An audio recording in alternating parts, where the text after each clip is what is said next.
L'écran de calcul du risque cardiovasculaire est un écran qui permet de calculer le risque que quelqu'un va mourir dans les 10 ans d'un accident coronaire et basé sur un nombre de paramètres qui sont la tension systolique, le taux de cholestérol et si le patient fume, oui ou non. Et les données scientifiques ou les publications scientifiques peuvent être trouvées dans l'étude SCORE2 que vous trouverez ici, donc ou bien vous scannez le QR code qui est affiché, ou bien vous utilisez simplement le lien qui est marqué en dessous, et là vous pouvez éventuellement trouver des informations scientifiques sur cette étude.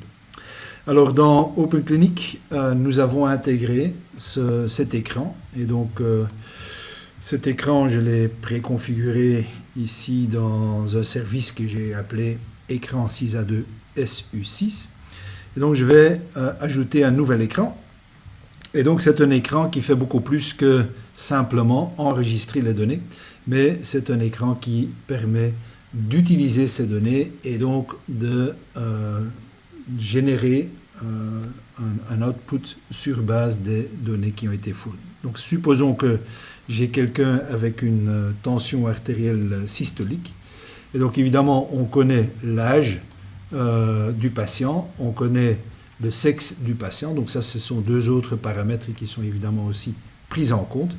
Supposons que j'ai quelqu'un qui a une tension artérielle de 160 mmHg, qui a un cholestérol total de 254 mg par décilitre.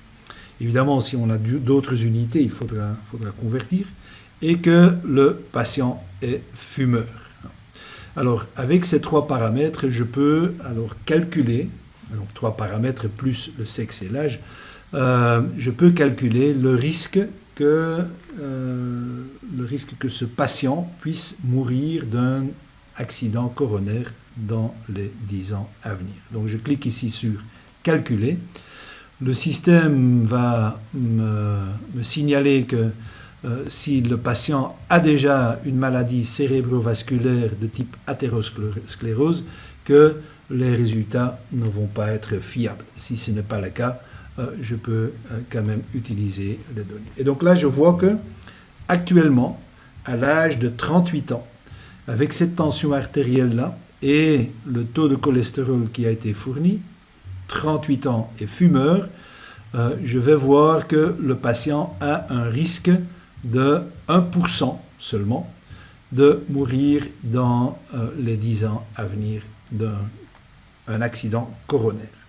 Si le patient serait non-fumeur, et donc ça c'est la colonne ici à droite, le risque serait réduit à 0%. Mais à l'âge de 60 ans, et c'est ce que je vois ici au-dessus, le patient aura déjà 6%, et donc s'il n'y a rien qui change évidemment à cette situation, il aura déjà 6% de mourir dans les 10 ans à venir d'un accident coronaire. Et s'il arrête de fumer, le risque sera réduit à 3%, donc la moitié du risque. Ici, en bas, je vois les différents âges que je peux également utiliser ou sélectionner pour projeter le risque. Donc si je veux savoir quel est le risque à 70 ans, donc à 70 ans, si je clique sur 70, je vais voir qu'à 70 ans, le patient va avoir déjà un risque de 18% de mourir d'un accident coronaire. Et s'il arrête de fumer, son risque sera réduit à 9%. Et donc, c'est quelque chose qui peut également être utilisé, on peut imprimer ça, et qui peut être utilisé éventuellement pour convaincre ou aider à convaincre un patient d'arrêter de fumer.